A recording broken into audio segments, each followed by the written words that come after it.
বখিল করে, আল্লাহর নবী বলেছেন আল বাকিলু বাঈদুম মিনাল্লাহ বাঈদুম মিনান নাস বাঈদুম মিনাল জান্নাহ করিবুম মিনান নার। আল্লাহর নবী বলেন, যারা আল্লাহর রাস্তায় দান করাতে কৃপণ করে, বখিল হয়, তারা আল্লাহ থেকে দূরে রয়, রাসূল থেকে দূরে রয়, মানুষ থেকে দূরে রয়, করিবুম মিনান নার, জাহান্নামের নিকটবর্তী হয়।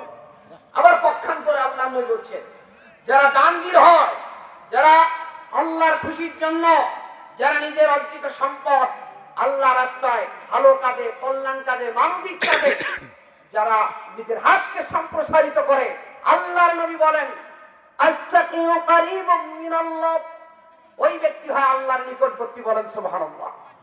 এরপরে আল্লাহর নবী বলছেন আস-সাকিউ, যারা দান করে মানবিক কল্যাণে আল্লাহ রাস্তায়, আস-সাকিউ কারীবুম মিনান নাস, তারা মানুষের নিকটবর্তী হয়। সুবহানাল্লাহ বলেন। আল্লাহর নবী বলেন আস-সাকিউ কারীবুম মিনাল জান্নাহ, তারা জান্নাতের নিকটবর্তী হয়। বলেন সুবহানাল্লাহ।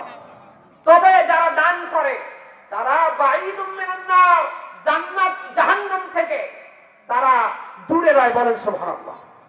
দানকারী ব্যক্তি জাহান্নাম থেকে দূরে রয়, আর যে দান করে না, করিবুম মিনান নার, সে জাহান্নামের নিকটবর্তী হয়। এইজন্য আমরা জান্নাতের নিকটবর্তী হতে চাই কি চাই না? আমরা জান্নাতের নিকটবর্তী হতে চাই। এখন যদি কেউ ধরে সক্ষমতা আছে দান করা, কিন্তু দান করতেছে না কেন? দুনিয়াতে আমার এটা থাকলে আমার ভালো হবে, আমার সংসার, আমার পরিবার, আমার আয় সবকিছু মিলে, পকেটে টাকা আছে, সব মিলে থাক, এটা আমার জন্য ভালো। আল্লাহ রাস্তা দান করলাম না, কিন্তু আফসোস হবে কখন জানেন? সে কথা আল্লাহ কোরআনে বলেছে, মালাকুল মউত যখন কোন ব্যক্তির রূহ কবজ করার জন্য চলে আসে, পৃথিবীর সব যখন পর হয়ে যাবে, এমন সময় ওই ব্যক্তিগুলো আল্লাহর কাছে আরজ করে, ওরা বলে ফাকুল রাব্বি লাউলা আখখারতানি ইলা আজালিন করিব। তখন কি সুন্দর করে বলে, ফাকুল রাব্বি, হে আমার রব, হে আমার প্রভু, হে আমার স্রষ্টা, লাউলা আখখারতানি ইলা আজালিন করিব, মৃত্যু তো আমার নিকটবর্তী হয়ে গেল, ফালাউলা ইযা বালাগাতিল হুলকুম, এটা তো আমার উষ্ণাগত হচ্ছে, আমার পিঞ্জরা থেকে প্রাণ পাখি তো এখন উড়ে যাবে। ফায়াকুল রাব্বি, হে আমার রব, হে আমার প্রভু, দয়া করে তুমি আমাকে আর কিছু বাঁচার সুযোগ করে দাও, কিছু সময় আমাকে দাও, মালাকুল মউতের হাত থেকে আমার একটু রেহাই দাও। বলেন তো সুযোগ আছে? আল্লাহ পাক আগেই বলছেন কুল্লু নাফসিন যায়িকাতুল, জীবন আছে, যা মরণের স্বাদ গ্রহণ করতে হবে। মৃত্যুর থেকে পালার কোনো সুযোগ আছে? নাই। আল্লাহ পাক বলছেন তুমি মৃত্যুর থেকে পলায় কি করবা? আইনামা তাকুনু ইদরিকুকুমুল মাউত ওয়ালাউ কুনতুম ফি বুরুজিন মুশাইয়্যিদা। মৃত্যুর থেকে পলায়ন করার জন্য গর্তের নিচের এমন কোন সুড়ঙ্গ নাই, আর উপরে এমন কোন সিঁড়ি লাগায়া তুমি আকাশ পানে গর্তের নিচে এমন কোন জায়গা পাবা না যেখানে তুমি মৃত্যুর থেকে বাঁচার জন্য পালিয়ে থাকবা।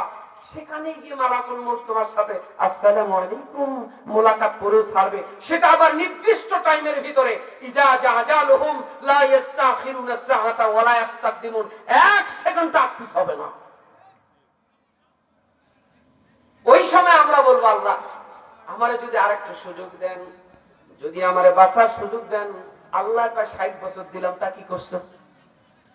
60 বছর নামাজ আদায় করো নাই, আজান হয়েছে, মুয়াজ্জিন ফজরের সালাতে বলেছিল আসসালাতু খায়রুম মিনান নাওম, ঘুমের চাইতে সালাত উত্তম।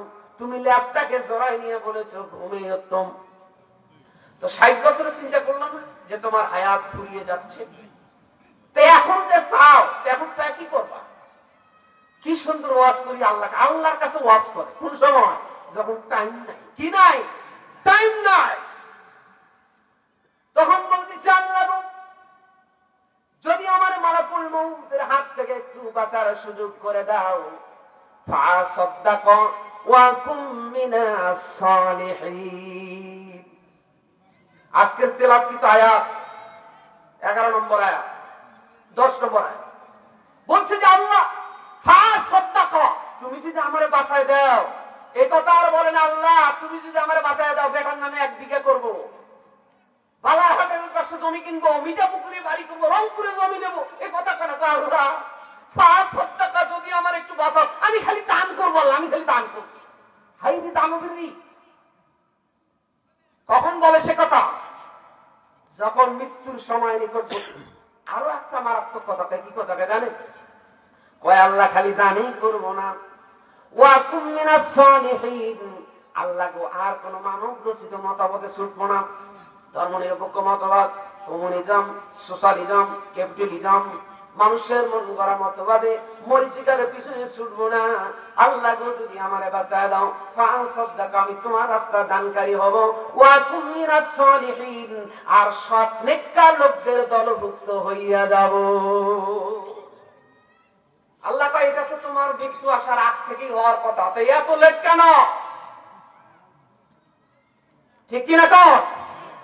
আমরা কি এখন থেকে সে সিদ্ধান্ত নিব, না মালাকুল মউত যখন আসবে তখন সিদ্ধান্ত নিব? তখন সিদ্ধান্ত নিয়ে লাভ নেই। আল্লাহ রাব্বুল আলামিন বলেন, বান্দা এখন এই কথা বলো, তুমি কি জানো না আমি কি তোমাদেরকে বলে দেই নাই? ওয়ালাই ইউআখিরাল্লাহু নাফসান ইযা জাআ আজালুহা আল্লাহু খাবীরুম বিমা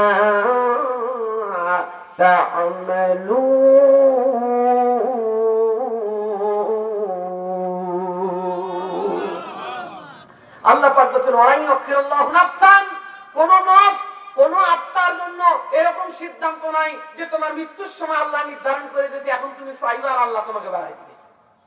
আল্লাহকে আল্লাহু খাবীরুম বিমা তা'মালুন, আল্লাহ ভালো করে জানেন তোমার অন্তরের খবর, তুমি কি চাও আল্লাহ জানে কি জানে না? প্রিয় ভাইরা আমার, আজকের এই মাহফিল